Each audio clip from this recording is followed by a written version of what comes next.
this Thursday, January 27th at 5:30 at Encore Dance Studio in Warrenton. And then we also have one coming up on February 10th at Video Horizons here in Astoria. And then, of course, I just mentioned the one at Monocrite Unit on the 24th. So without further ado, I'm going to pass the mic to our wonderful folks from Public Health.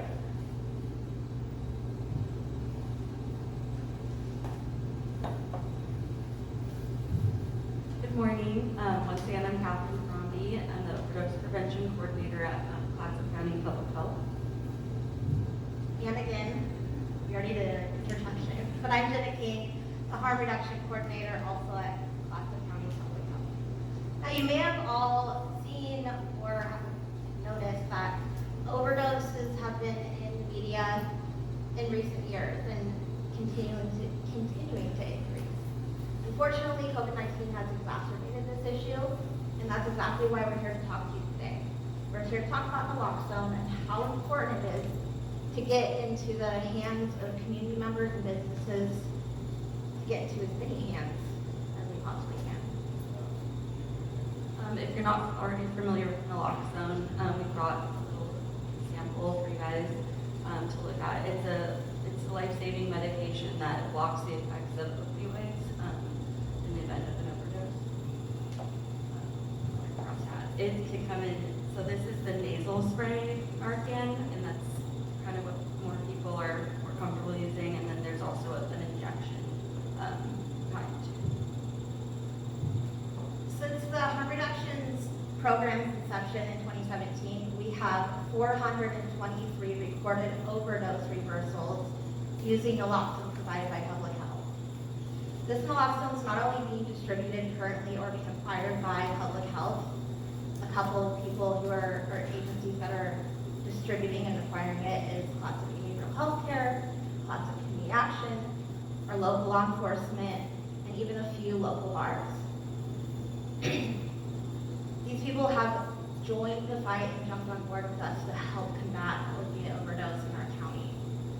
Opiate overdose is not only seen amongst those we see at our weekly syringe exchange. Overdoses are also being recorded for people who are being prescribed opiates for normal everyday reasons. These are the patrons of your businesses. These are employees. These are our coworkers. These are our classmates, and these are our loved ones. So it's important to prepare the best way that we know how. You may have also heard a lot about fentanyl recently. That's a huge contributor to the overdose crisis that's happening right now. It's 100 times more potent than morphine, and oftentimes it comes in many different forms, and so they're finding it in almost all street drugs now. So it's not just heroin, and it's contributing to a lot of the overdoses. It's our goal as Public Health to make naloxone more accessible to the people of Clatsop County. With something as simple as a 15-minute training and naloxone or the nasal Narcan provided by us, we can all combat fatal overdoses together. It's as simple as keeping naloxone or Narcan next to your AED in your business or in the first aid kit under the bar. As the overdose crisis continues to rise, and it will, so are the chances that you or me or our loved ones may have to use Narcan to save someone's life. So we have a few handouts here if you guys would like to take one, and if you are interested, we would love to come to your establishment and train your employees and give you some Narcan to have on hand and answer any questions you have. If anybody has any questions, we have time to answer them. Yes. Is there a training that you have to take to be able to administer this? The Oregon Health Authority has really made getting naloxone and Narcan as low barrier as possible in recent years. There is a formal training, a video, and of course we, as Public Health, have a lot of materials to help people feel at ease if they have to administer any form of naloxone. So we are more than happy to travel around and make people as comfortable as possible. So mine's kind of follow-up liability issues. Are there any liability issues for using it? called the Good Samaritan Law, which absolves you from any issues, liability. We have that on our handout too. You can read more about it. And just a follow-up with that, Naloxone or Narcan, and I often get these questions from people that I've trained. If it's not an opiate overdose, if it's someone's having a heart attack or you don't know and you administer this, it is not going to do anything to them. If there's no opiates in the receptors in the brain, then it's just gonna be absorbed by the body. Any other questions? Thank you. I also want to thank them for their hard work. They're over at the county. They're not only doing this job, but they're doing a couple others, including COVID. So just want to give them an extra big thank you for their hard work. So. And now we want to invite up the folks from Special Olympics. Scott, you can bring up your crew and tell us all about what you have coming up on the 29th that we're excited about.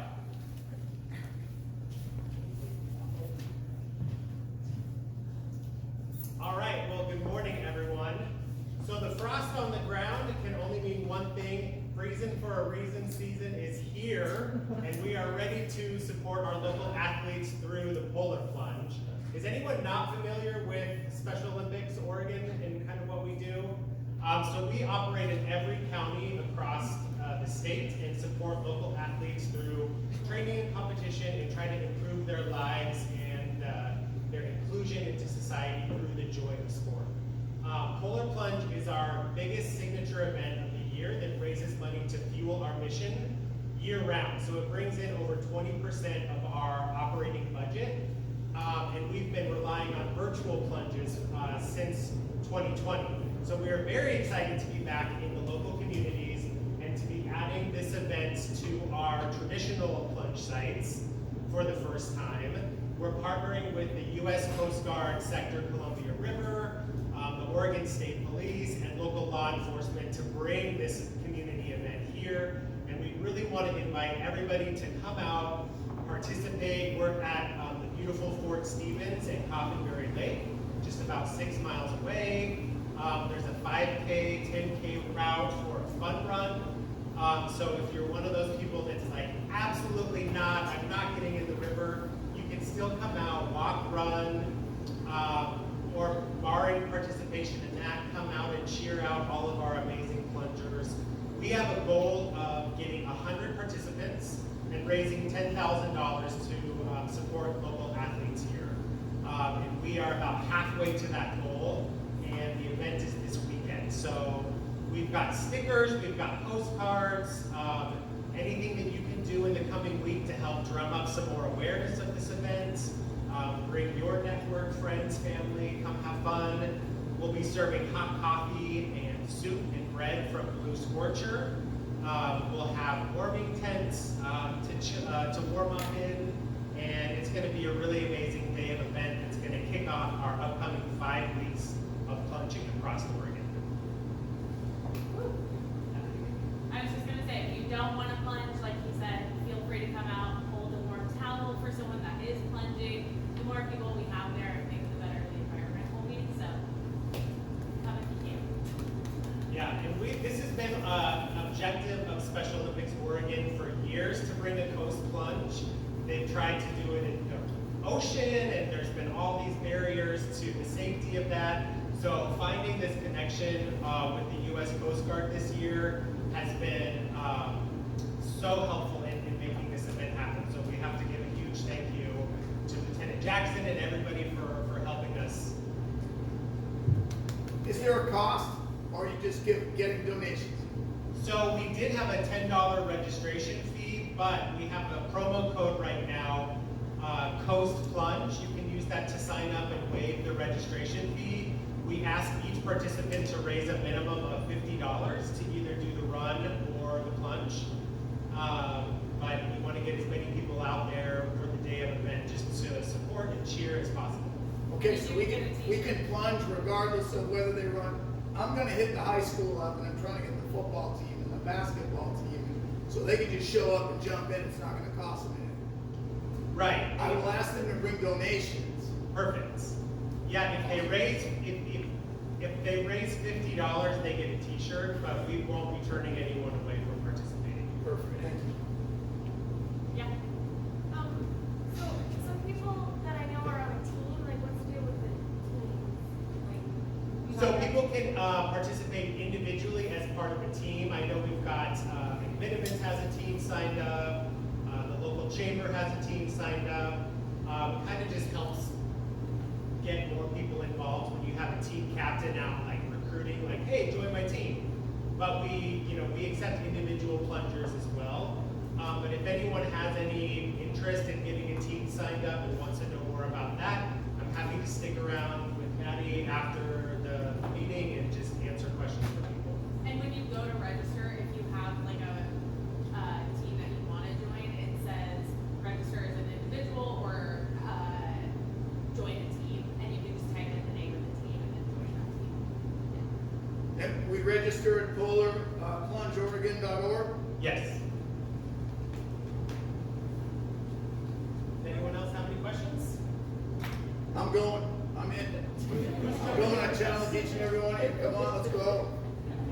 All right, thank you. Thank you, guys.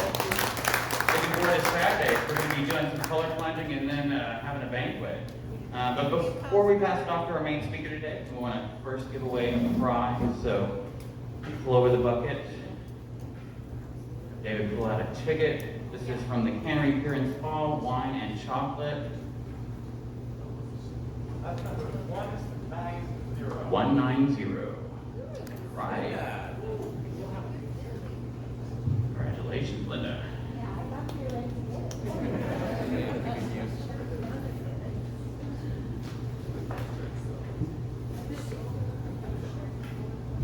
going to introduce our main speaker here, but I want to just very briefly thank Public Health for being here and all that they're doing.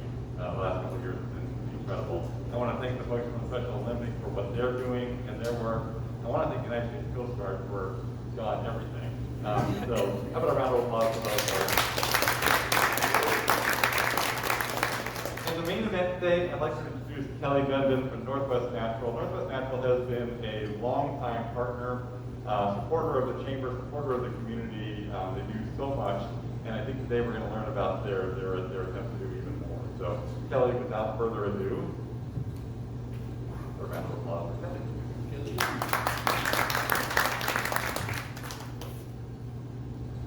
Good morning. I just want to thank the Chamber for having me out this morning. It's gorgeous, so thank you for planning that. But I'm really excited to be here today to talk about Overdose Natural's Vision 2050 and our plans to be carbon neutral. So we've got a lot to cover, but hopefully I can introduce you to some of the neat tools we're using to get to carbon neutrality. So just want to provide a little more background on Northwest Natural. Most of you are probably aware of us. Hopefully you're keeping your homes. But we're based in Portland, Oregon. We serve Oregon and Southwest Washington. And we have about 2.5 million customers, 140 communities. The map on the left there, you can see everything in light blue is our service territory, and the Astoria-Warrenton facility up there in the top corner.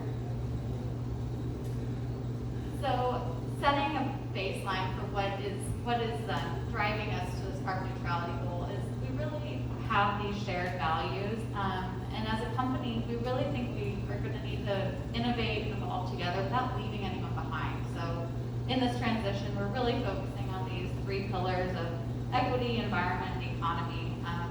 We need to deliver heat to homes and all our customers in an equitable fashion while understanding that we can do a lot to drive down emissions and reduce our environmental impact, all along using our modern system to really boost the economy of the area. So we're trying to keep all these in mind as we work towards this path.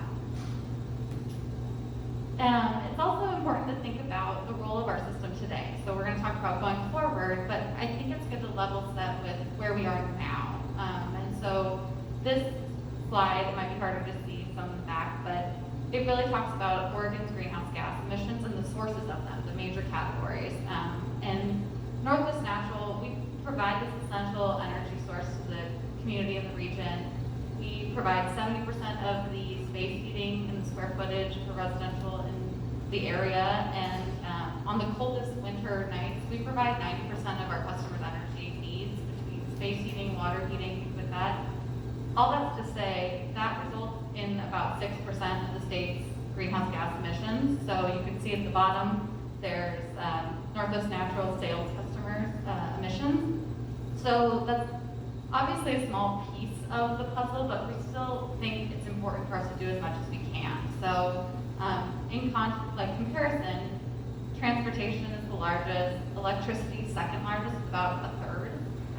So a lot of people don't realize that a lot of our electricity still comes from natural gas power plants in the state and natural gas and coal out of state. So trying to really think of the energy system as a whole and how we can decarbonize everything, it's good to know where we are now. And it might seem like a lofty goal. We're traditionally a fossil fuel company, so decarbonizing seems kind of like a huge goal. But we really just see it as our next challenge. In our 163 years, we're older than the state of Oregon, and we've evolved a lot over the years. So starting as a manufactured gas facility, then transitioning to natural gas with the Northwest Pipeline development, and then evolving to more where we are today. With our modern system, we have one of the most tight and modern systems in the country. We've replaced all our pipes, and that's really made us a leader in that. We offer a carbon offset program to our customers currently, and we also have a unique decoupled rate system. So it really encourages energy efficiency and reducing consumption because of the way the rate structure is set up. So that's where we are today, and we just really see RNG, renewable natural gas, and renewable hydrogen as kind of our next evolution. As far as goals, Northwest Natural has a carbon savings goal of 30% reduction of emissions by 2035, and that's including our operations and our customers' sale, the emissions from selling gas to them. In 2020, so we're currently working on our 2021 numbers, but most recent we have right now is 2020. We were already above our savings rate target with about 380,000 metric tons savings, and that equates to 29.4%. So as you can see, that 2035 goal of 30%, we're already ahead of schedule.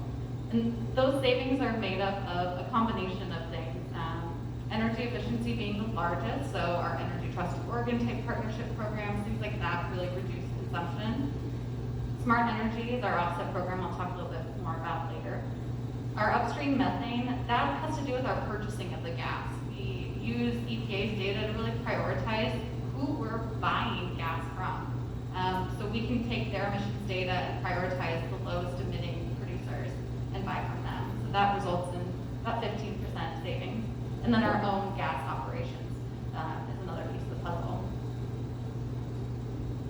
So, because we're obviously ahead of schedule on that goal, Northwest Natural has also set this 2050 goal of being carbon neutral.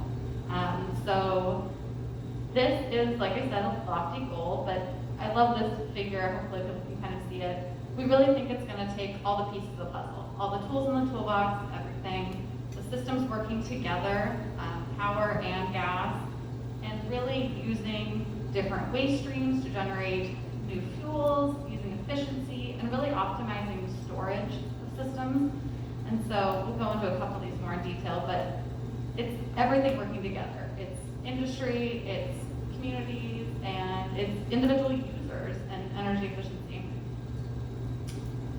So it's important to think about what carbon neutral means. So it's defining the net zero is really a balance between carbon emitting and carbon absorbing. So in looking at it this way, carbon neutral goals really optimize for least cost with the most impact. So trying to find those trade-offs and resulting in a net zero is the goal of this 2050 vision. So one of those tools that you've probably started hearing about, maybe seen some of our commercials or ads, is renewable natural gas. It is a methane source of energy, so just like natural gas, but it's produced through the breakdown of waste. So animal waste, dairy waste, wastewater treatment plants, landfills, they all produce this gas as our garbage decomposes. So what renewable natural gas is just capturing that gas that's already being generated, conditioning it to pipeline quality, and then injecting it into our system. So it burns in your homes and businesses the same way natural gas is. It's the same molecule, it just has a different source. So instead of extracting from the ground, we're using a waste stream. And Northwest Natural has been a leader in pursuing RNG. In the state of Oregon, we have Senate Bill 98 that allows us to purchase it, which was a great accomplishment. And this year has been where we've really been putting a lot of effort into getting those contracts and purchases under our belt. So the great thing about RNG is there's not the geographic limitations that traditional natural gas has. That's all produced in the Rockies or in Canada and picked over. RNG is anywhere people or industry are, any waste stream. So that's been great. We can look out throughout the country, we can look locally. So we announced our first RNG procurement this last year. And then we've been working through a list of other projects constantly. So prioritizing for cost and risk and seeing which other ones we can add to our portfolio. Last year alone, we signed agreements with options to purchase or develop about 3% of our annual sales volume in Oregon. So 3% might seem small, but when you think about it for renewable electricity, in 2019, the state of Oregon was only at less than 1% solar and 5% wind. And you think of how long there's been incentives for those sorts of technologies. So we're actually really proud of that 3%, and we see this continuing to grow year after year. So that's renewable natural gas. Also on the horizon is power to gas concept of hydrogen. So using excess renewable energy. So on days that the wind is blowing too hard, there's not a need for wind power. Right now they're curtailing the turbines because there's just no way to store it properly. We and hydrogen developers would love to take that excess energy and create hydrogen. Hydrogen burns clean, there's no carbon to it, so it's carbon neutral fuel. And by using excess renewable energy, that high energy demand for creating the hydrogen is kind of just transferring energy from the electricity grid into the storage solution. So hydrogen can be stored in our underground storage system we haven't missed. Our pipeline system itself is a storage mechanism. So this is kind of the next step after RNG.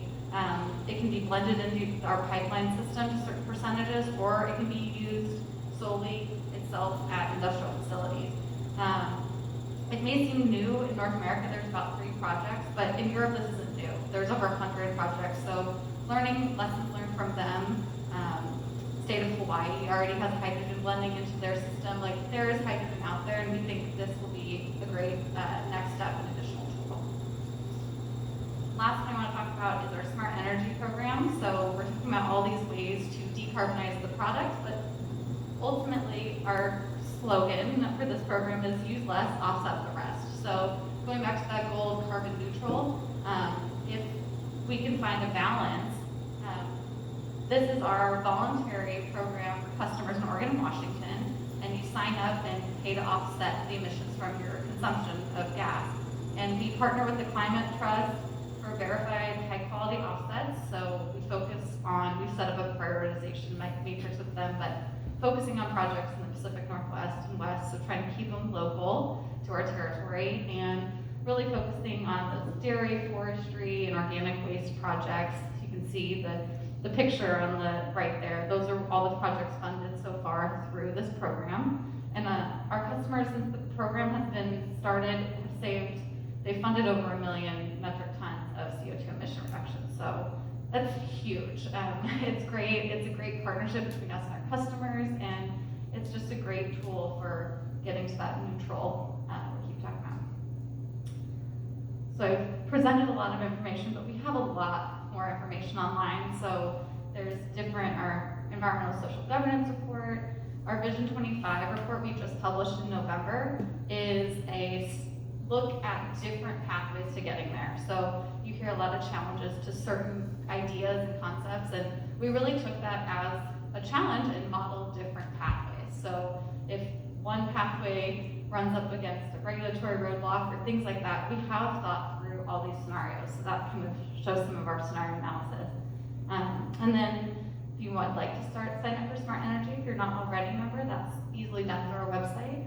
And like we said, energy efficiency is the cheapest, easiest way to get there. So we have a lot of tips and tricks on our website for how to reduce your consumption. So I think that's all I have. Yeah, happy to take any questions. So I've seen recently that some communities are requiring that all new appliances or all new construction have only electric. And I frankly, I don't get it. And can you comment on that? Yeah, we are seeing some local communities discussing it, and what we just ask is we'd love to be part of the discussion. We don't agree with that plan. We really think, if you think about the power grid, when they added wind and solar, they didn't cut the lines. They just changed what goes through them. And so we would like to do the same thing with the pipe system, and we are doing the same thing. And so we think it's a little short-sighted for some of these bans that aren't taking into consideration the fact that 29% of our greenhouse gas emissions are coming from the electricity generation. So switching to all electric, you're going to strain an already strained system, and adding load between vehicles and home appliances is really just straining that already emission intensive sector. So we think the two systems really should work together, the gas and electric, and we don't think a straight out ban will get us any closer to our carbon goals any faster. I know that Northwest Natural Gas are working with the county and others on a, what's it called, a anaerobic biodigester feasibility study. What does that mean from your standpoint, like an investment? I mean, what's your kind of skin in the game, if you will? Ooh, that is less my the contracting world, but really it's those sorts of partnerships that help us build that prioritization list when we're looking at projects and whether to own or to buy the gas from those digesters. So it just helps our renewables team really figure out the potential of different sources. So.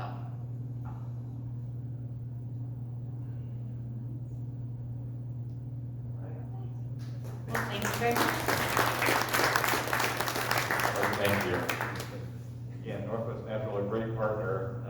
Seen some of the work that they're doing on this, and it is very, there's a lot of technicalities to this, right? There's a lot of moving pieces here, and things that feel good on saving energy or reducing carbon. There's sometimes that downstream problem. So when we think electric, when much of your electricity is generated by natural gas in the first place. So all of that, it's a really complicated issue, and it's really nice to know that the